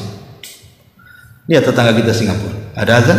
Tidak ada. Ya memang negeri kafir kan itu kan. Memang orang Islam pun minoritas di sana, hanya berapa persen saja. Tapi di negeri kita alhamdulillah, bahkan satu dunia pun mengakui mayoritas Islam itu ada di negeri kita. Tiba-tiba kemudian segelintir orang mengatakan negeri kita negeri kafir, negeri togut, negeri apa? Siapa Anda ini? Ya. Kok Anda dan keluarga Anda aja yang merasa tidak togut, yang lain togut? Kadang-kadang keluarganya ditogut-togutkan juga tuh. Nah, ini kan lebih parah lagi. Kayaknya dia sendiri aja sama kelompok dia nggak togut. Nah, ini harus dipahami ya. Tapi intinya berhukum dengan hukum selain Allah Azza wa Jalla, setan senang. Nah, kemudian juga yang nomor 7, al-istikbar an ta'atillahi Azza wa Jalla. Sombong dari ketaatan kepada Allah Subhanahu wa taala. Ini watak iblis. Kalau ada orang sombong, senang iblis. Kenapa? Itu watak saya. Itulah warisan saya katanya. Kenapa? Fasajadal malaikatu kulluhum ajmaun illa iblisa istakbara wa kana minal kafirin.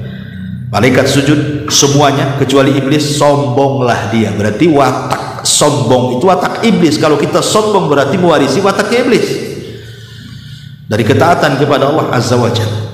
Ya, sombong. Udah kaya suruh zakat tak mau sombong. Ya, padahal lihat korup, dibinasakan karena sombong. Kemudian juga yang nomor 8, al-halafu billahi kadiba. Suka bersumpah-sumpah demi kedustaan. Iblis ketika menggoda Adam, kalau ngasih was-was saja Adam gak kena was-was. Diwaswasi Adam pun gak kena was-was. Suruh makan buah larangan, Adam makanlah, itu enak, itu enak. Nggak bergeming si Adam tuh. Hawa juga begitu, nggak bergeming sama sekali, tetap kokoh dengan keimanannya. Tapi ketika iblis bersumpah, itulah mulai goyah itu Adam tuh. Wa qasamahuma inni lakuma laminan nasihin. Iblis mengatakan, wallahi ya Adam, katanya, aku bersumpah demi Allah, kata iblis, aku ini orang baik. Kalau kau makan buah itu, kau akan kekal di sorga, kan enak tuh. Atau minimalnya kau jadi malaikat. Ketika bersumpah, baru Adam terpikir, mana ada orang bersumpah di alam malaikat dalam rangka kedustaan? Mustahil. Ini di sorga bersumpah. Kok di sorga ada yang bersumpah untuk sesuatu yang dusta? Itu mustahil. Apalagi Adam kan sebelumnya nggak kenal iblis. Tiba-tiba kemudian iblis menyerupai orang soleh, kemudian bersumpah, ya goyahlah Adam ini. Oh benar juga iblis. Kenapa? Karena sudah bersumpah masalahnya. Lah ketika kemudian anak Adam ini bersumpah untuk kedustaan, itulah iblis. Dia yang mengawali sumpah untuk kedustaan sehingga Adam dikeluarkan dari surga. Hati-hati ya, terutama para pedagang, dikit-dikit sumpah, wallahi dari sana tak dapat padahal dapat gitu. Wallahi ya, ini barang bagus padahal KW kan itu ya. Coba bayangkan ya, orang sekarang ini memang dalam ekonomi yang menjadikan kita ini mundur ya gara-gara itu. Ketika Allah mengatakan wailulil mutaffifin. Mutaffifin itu artinya suka ngurang-ngurang. Anda bayangkan loh, pabrik timbangan itu kan mereka sudah merancang sedemikian tuh timbangan itu supaya jangan kurang sedikit pun. Kita robah pula timbangan itu, kita ganjal mereka.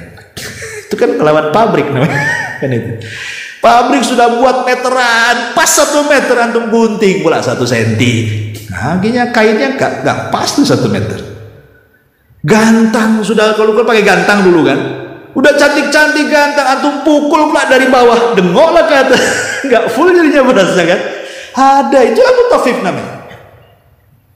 Oh, sekarang macam-macam, kadang-kadang mutafifnya timbangannya pas, betul pas 1 kilo, nggak dikurang. cuman salaknya dicampur. Satu salak pondok, satu pula tak pondok kan. Dibilang salak pondok kan itu. Ini beras tagi jeruknya, rupanya dari Tiban Center kan. Kan gitu. Ya kadang-kadang kan seperti itu. Itu mutafifnya nggak ke situ lagi, tapi ke barangnya.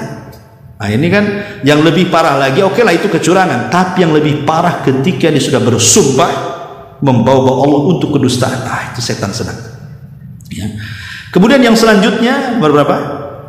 Nomor 9 adalah idharul batil fi suratil hasanah, menampakkan yang batil dalam bentuk yang begitu indah, mengindahkan kebatilan namanya.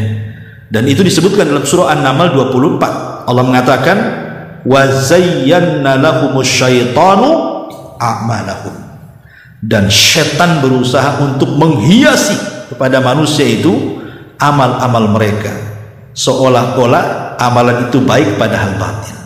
Ya, inilah yang ma'ruf di masyarakat. Nabi sudah membatasi. Kata Nabi SAW apa?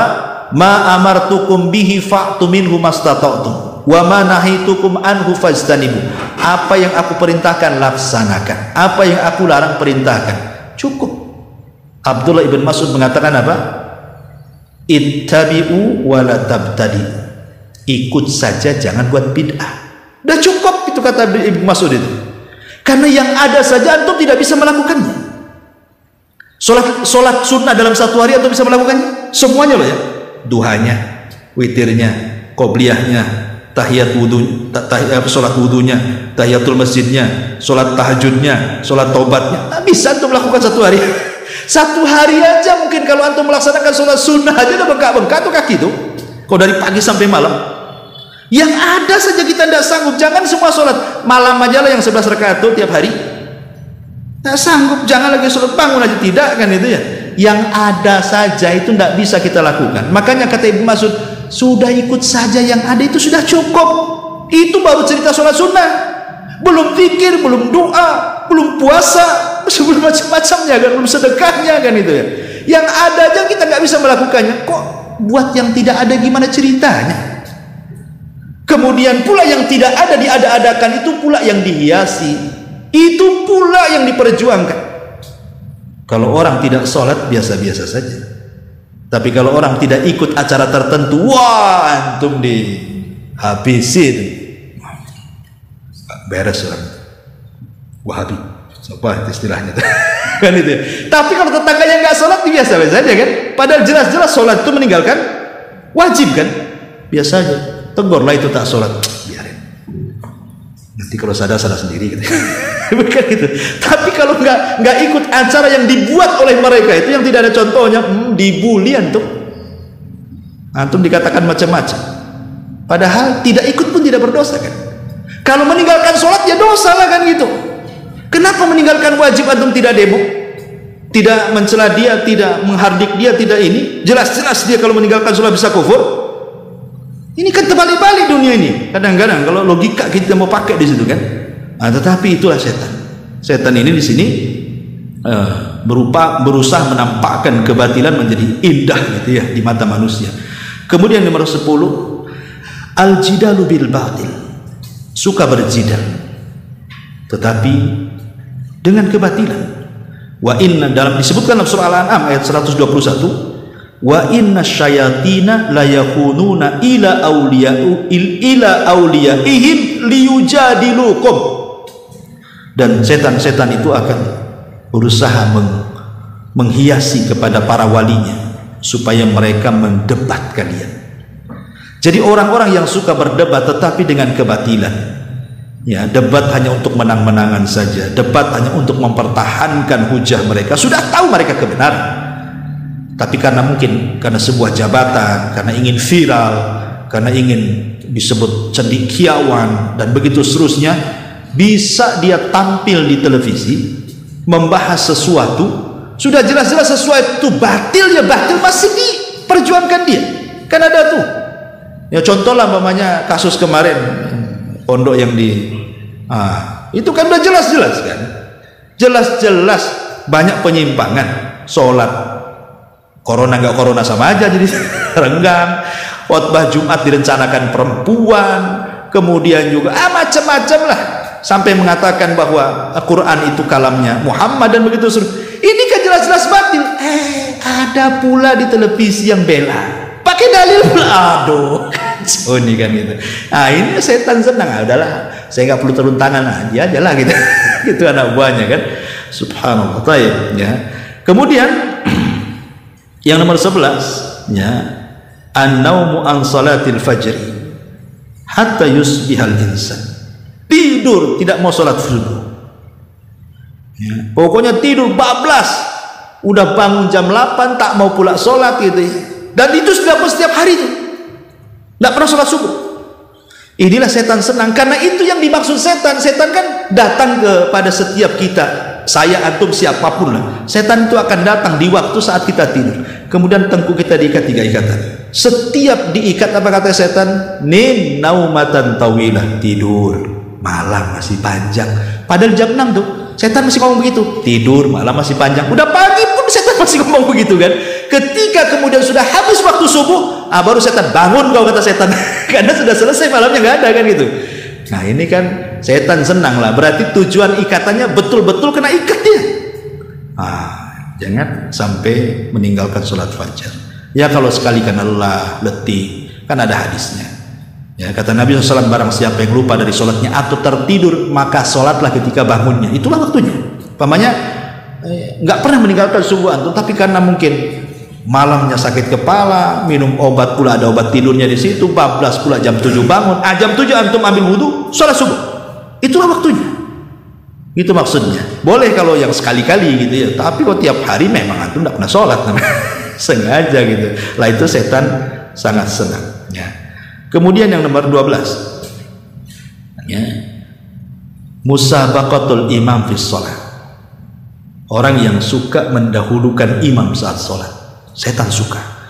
Dan disebutkan riwayat Bazzar dari Abi Hurairah radhiyallahu anhu mengatakan, alladzi yahfadhu wa yarfa'u qabla al-imam innama nasiyatuhu biyadi syaitan. Orang yang suka merendah atau meninggi, mengangkat kepala atau merendahkan kepala sebelum imam antum sudah ngangkat, imam belum ruku antum sudah ruku, sesungguhnya ubun-ubunnya dipegang oleh setan. Ya, memang setan berhasil memegang ubun-ubun orang itu, dan itu sangat disayangkan ya. Banyak yang seperti itu ya. Kemudian juga, dan masih dalam sholat, iltifat fi sholat. Orang yang ketika sholat tidak khusus, suka nengok-nengok ya, suka nengok-nengok, Allahu Akbar, tengok sini, tengok belakang gitu ya. Karena sebenarnya sih kalau masalah apakah ketika berdiri itu wajah kita ke depan atau wajah kita ke tempat sujud, kan ada khilaf ulama. Dalam mazhab kalau nggak salah Hanafi, mazhab Hanafi itu ke depan wajahnya, Allahu Akbar gitu. Kenapa? Berdasarkan ayat fa aina ma tuwallu fa thamma wajhullah. Kemanapun kau arahkan, disitulah wajah Allah. Artinya boleh kita menghadap ke sana ya Allah. Itu mazhab Hanafi. Tapi mazhab yang lain tidak, ke arah tempat sujud begitu. Oke lah, itu masalah khilaf. Antum menghadap ke depan ya ada ulamanya dari mazhab Hanafi gitu ya, atau menghadap ke tempat sujud pun ada ulamanya kan itu. Tapi kalau antum menghadapnya ke kiri kanan, ini nggak ada ulamanya nih. Kalau udah gini nih, nah ini ulamanya mana nih? Ulamanya setan lah kan itu ya. Makanya Rasul mengatakan apa? Huwa ikhtilasun yakhtalisuhu syaitan min salatil abdi. Itulah curian-curian Allah saat setan mencuri salatnya seorang hamba. Maksud mencuri di sini bukan nyuri dompet antum, enggak. Maksudnya mencuri kehusyuan di situ. Khusyuk kita dicuri, akhirnya dengan cara tengok-tengok. Ya. Jadi ketika kita berdiri hanya 2 arah yang kita boleh melihat, ke depan dan ke bawah, kecuali dalam kondisi darurat. Seperti mamanya di terminal, di mana-mana antum meletakkan dompet gitu kan, tas lupa, antum takut, maka boleh sekali-kali. Itu pun maksudnya dalam kondisi-kondisi darurat gitu kan, melihat kita sedikit takut diambil orang, itu nggak apa-apa ya.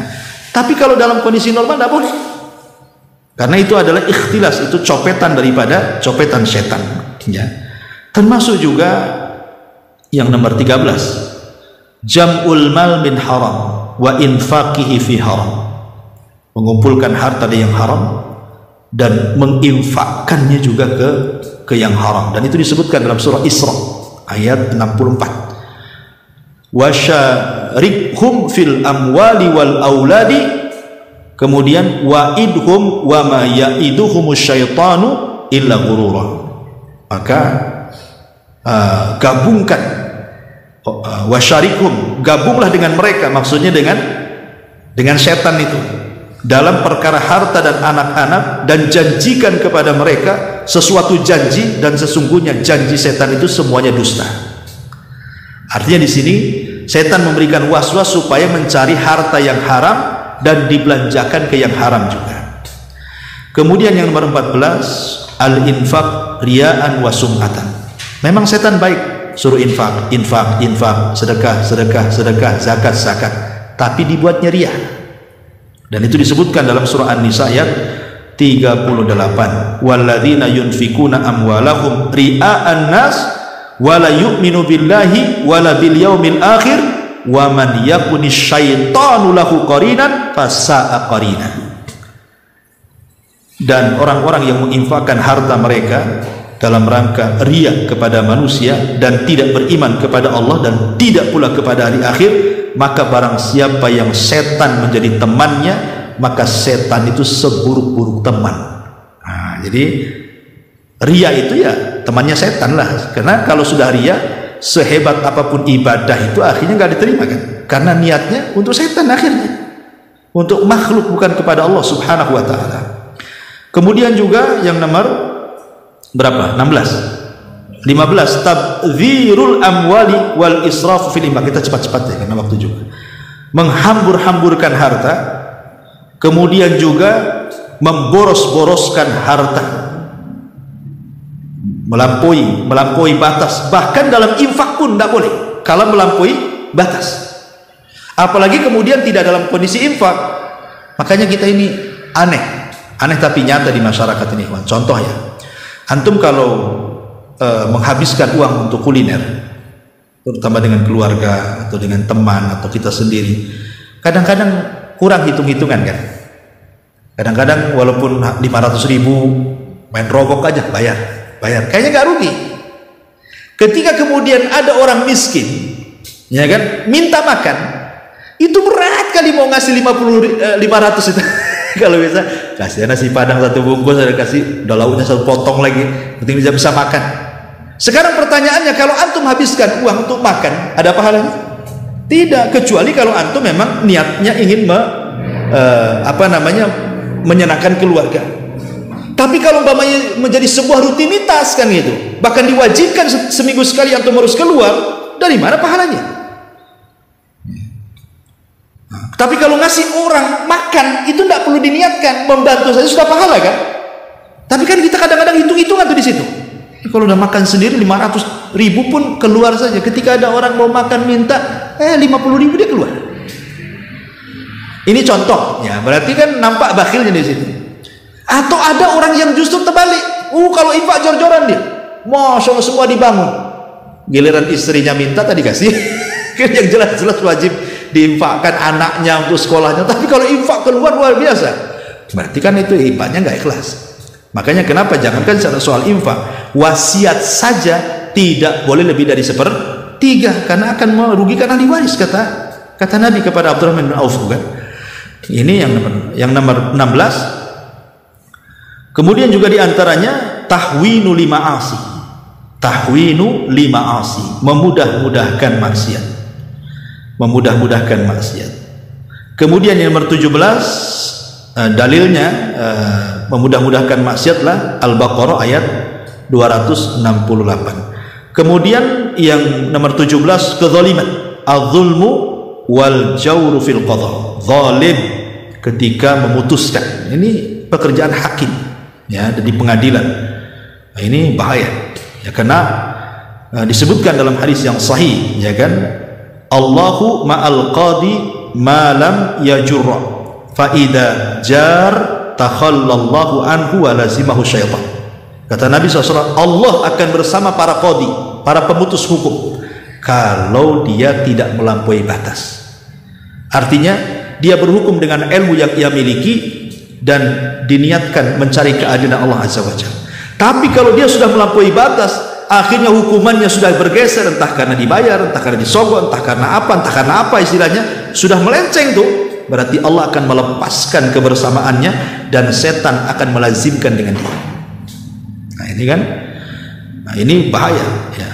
Kemudian yang nomor 18 di sini, al-khuruj minal bait li maksiatillah, keluar dari rumah dalam rangka bermaksiat kepada Allah. Memang sengaja keluarnya untuk maksiat, keluar dari rumah untuk judi, kalau ibu-ibu keluar dari rumah untuk ngerumpi, ya kan, gibah jamaah dengan kawan-kawannya, nah, bahasanya, atau keluar untuk minum khamar, untuk berzina, untuk apalah pokoknya. Intinya sudah ada niat keluar rumah itu untuk maksiat, untuk bunuh orang. Kalau preman pokoknya memang dia dibayar untuk ngantam orang, udah ada niatnya. Kita hadang di mana, pentungnya pakai apa, dibuat mati atau tidak, udah dirancang sama dia itu, rapat lagi itu, rapat kabinet di rumahnya. Ya, jadi kalau keluar dalam rangka berniat bermaksiat, maka dijelaskan dalam hadis Abu Hurairah radhiyallahu anhu yang dikeluarkan Imam Ahmad dalam musnadnya, ma min kharijin yakhruju min baitihi, tidaklah orang yang keluar dari rumahnya, ya, kemudian illa bibabihi rayatan, kecuali di pintunya ada dua bendera, rayatun biyadi malakin wa rayatun biyadi syaitan, satu bendera dipegang malaikat, satu bendera dipegang setan. Nah, kita mau pegang bendera, jadi malaikat tuh bendera, ini mau pegang bendera mana nih? Ya, mau merah putih atau putih merah? Nah, ini bawa bendera. Kalau keluarnya ambil bendera setan, ada habis lagi. Nah, kalau keluarnya bendera malaikat, berarti mau ke masjid. Nah itu, ini mau ke majelis taklim, nah, ini mau silaturahim. Kalau ini enggak nih, nah ini kan bahaya.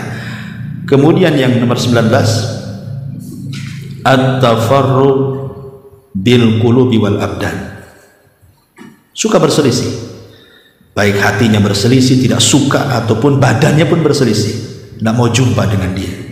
Bukan karena Allah, karena ada orang yang memang karena Allah, ada yang bukan karena Allah berselisih. Maksudnya di sini yang bukan karena Allah Azza wa Jalla. Kadang-kadang orang kita nggak suka dengan jamaah masjidnya yang kita tinggalkan.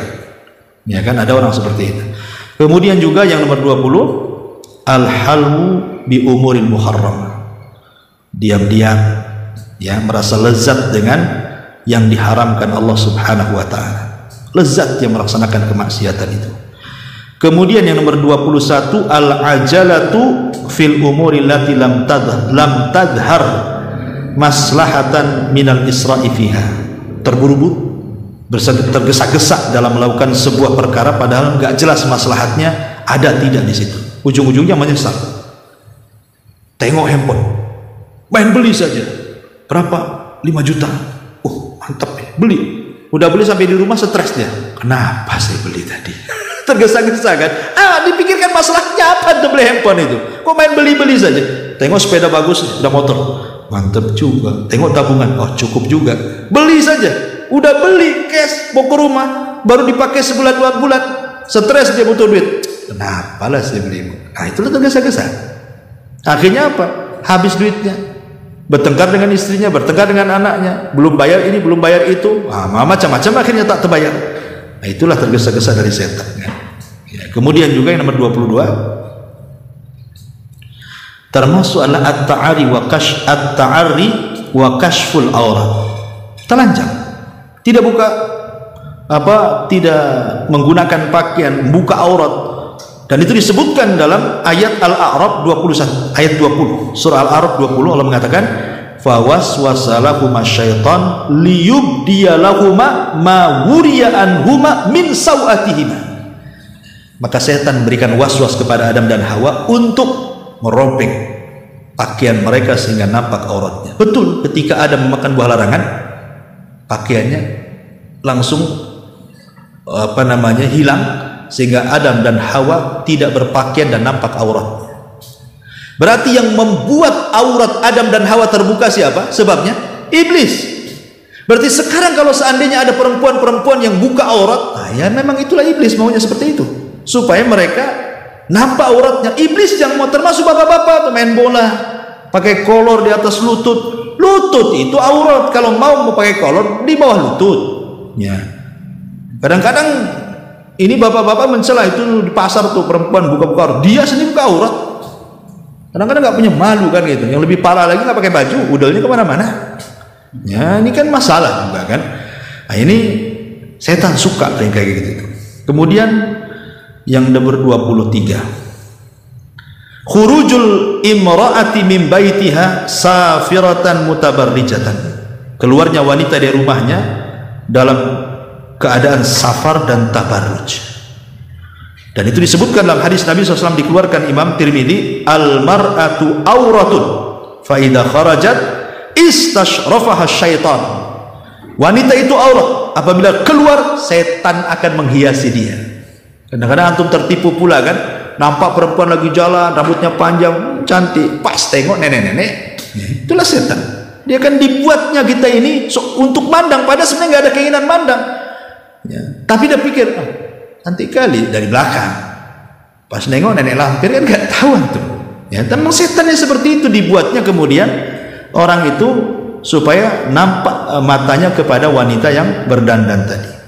Kemudian juga yang nomor 24, al-julus baina dhilli wasyamsi.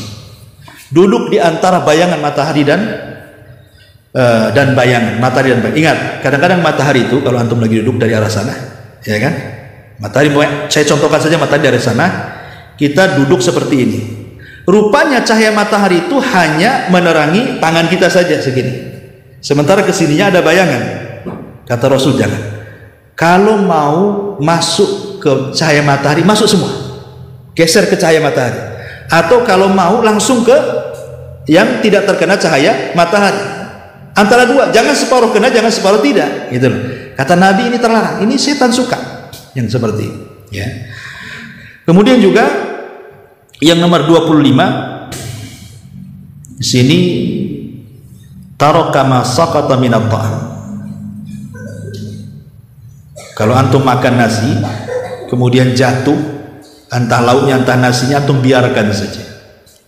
Itu setan suka. Karena Rasul yang mengatakan idza saqatat min ahadikum al-luqmatu falyumit maka nabiha min adan thumma liyakulha wala iyada ahli syaitan. Apabila jatuh sedikit dari makanan kita, ambil, ya kan, makan, jangan sampai setan yang ngambil. Setan itu ngawasi kita, kapan jatuh satu butir, kapan jatuh satu butir, sampai nengok-nengok tuh. Tak ada jatuh, sedihlah setan, tak adalah makanan tuh. Ini enggak, yang jatuh lebih banyak. Kenapa? Karena sombong dia. Kadang-kadang ada, saya masih ingat dulu, dulu ya, zaman dulu itu kalau ada orang makan di warung itu kalau dihabiskan itu aib. Masih ngalamin antum dulu itu, makan apa saja harus disisain kayaknya. Zaman dulu, nggak tahu ya zaman sekarang tuh. Pokoknya mau makan bakso, mau makan ayam penyet, pokoknya jangan dihabiskan. Entah sisain 2 sendok 3 sendok, sebab kalau dihabiskan itu nanti dibilang congok katanya. Dibilang apa, rakus tuh apa gitu, disisain tuh kan. Saya seneng lah setan itu jadinya kan. Justru jangan-jangan berkahnya ada di situ tuh. Lain kalau antum kekenyangan kan itu ya, udah kenyang banget gitu. Ya. Itu lain ceritanya. Tapi antum masih bisa makan, habiskanlah. Bahkan yang kalau penempel di sini kata Rasulullah supaya menjilatnya kan, jangan-jangan di situ pula berkahnya. Nah, jangan ditinggalkan untuk setan. Ya, Nabi yang mengatakan seperti itu. Kemudian yang nomor 26, al-ghadabu illam yakun min ajli intihaki hurumatiddin. Marah, tapi bukan karena membela agama, bukan karena membela Allah, membela Rasul, membela ayat-ayatnya, membela agama. Enggak, marah-marah gitu saja. Nah, itu sangat disukai setan. Sebutkan dalam surah Al-A'raf ayat 199 sampai 200. Kemudian 27. Ya. Ma yaqa'u fil bayi minal ghish wal khida wa ayman khadi'ati wa nahwiha. Kecurangan umumnya dalam jual beli, baik dia dusta, bohongin orang, ya tadi dibilang asli padahal KW gitu ya, dibilang kain bagus padahal kain jelek, dibilang salaknya salak pondok rupanya bukan pondok gitu ya, beras tagi rupanya beras basi gitu. Macam-macam lah orang itu kan. Nah, maka yang seperti ini bagian daripada setan, dan itu disebutkan dalam Sebuah hadis yang dikeluarkan Imam Muslim dari Salman Al-Farisi radhiyallahu an, Rasul mengatakan la takunanna in istata'ta awal man yadkhul as-suq wala akhira man yakhruj minha fa innaha ma'rakatu syaitan wa biha yunsabu rayatu. Jangan sekali-kali kamu orang yang pertama masuk pasar ataupun yang terakhir keluar, kecuali pedagang.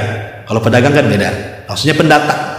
Kalau pedagang ya memang harus awal-awal, awal-awal terakhir-terakhir, sore-sore baru datang, siapa yang mau beli? Maksudnya di sini bukan selain para pedagang, kita yang datang ke pasar. Ya, kalau bisa jangan yang pertama atau jangan yang terakhir keluar, karena disitulah peperangan setan dimulai dan dengannya pula bendera ditancapkan. Makanya kenapa ketika Rasul ditanya seburuk-buruk tempat apa, maka Rasul tidak bisa menjawab sampai Allah memberitahu lewat Jibril dan mengatakan wasyarrul makan aswaquha, seburuk-buruk tempat adalah pasar. Kan itu. Kemudian yang nomor 28 syurbul khamri wa lu'bul maisir wa ibadatul asnam wal istisqa'i bil azlam. Minum khamr, main judi, beribadah kepada berhala, mengadu nasib. Nah, ini disebutkan dalam surah Al-Maidah ayat 90 sampai 91, semuanya membuat bangga setan. Yang nomor 29 al-kadzib, berdusta. Dan itu disebutkan di dalam surah Asy-Syu'ara ayat 221 sampai 222, di mana Allah mengatakan hal unabbiukum ala man tanazzalu syayatin, maukah kuhabarkan setan ini kalau turun ke bumi ke siapa? Ya, maka Allah katakan tanazzalu ala kulli affakin athim, maka setan akan turun kepada setiap para pendusta. Ada yang mengatakan pendusta di sini dukun, ya. Ada yang mengatakan ya orang-orang dusta itulah, suka dusta-dusta itu. Athim yang melakukan perbuatan dosa. Dan yang terakhir, ya, diantara sebutkan para ulama adalah at-takalluf fil kalam wa idhar al-fasahati ta'ziman di kalami, merancang-rancang kata supaya bagus kata-katanya, supaya fasih gitu ya, tapi dalam rangka i'jab, sombong, ya, dalam rangka seolah-olah dia orator, seolah-olah dia, dan merendahkan orang dengan kata-katanya. Dan ini disebutkan juga di dalam hadis yang dikeluarkan Imam Ahmad dari Abu Hurairah, di mana Rasul mengatakan ya ayuhan nas qulu biqaulikum fa innama tashkikul kalami minasyaitan. Wahai manusia, kata Rasul, ucapkanlah sesuai dengan kadar kemampuan kalian. Apa adanya kita ngomong, jangan dirangkai-rangkai yang membebani kalian, karena itu rangkaian bagian daripada setan. Ya, sebenarnya bukan merangkai, kita harus merangkai kata tetap. Maksudnya di sini merangkai kata itu dalam rangka i'jab. I'jab itu artinya kesombongan, ketakaburan, besar diri, besar kepala, itu yang nggak boleh. Ya kalau mamanya kita mau pidato ngerancang, ya memang harus dirancang. Kalau nggak rancang kan protokolnya mamanya dirancang lah kan itu. Atau moderator ya harus dirancang, ada masalah. Tapi tidak ada niat untuk menyombongkan diri, gitu maksudnya. Ya tugas moderator gitu saja. Ya, dan banyak lagi, tapi ini 30 perkara secara umum setan senang, dan secara khusus adalah pembahasan di awal ketika suami istri bercerai. Wallahu alam. Inilah yang kemudian menjadi pembahasan para ulama, bahwa jangan sampai kemudian dalam hidup kita ini setan sampai kemudian bangga dengan kita. Naudzubillah, summa naudzubillah.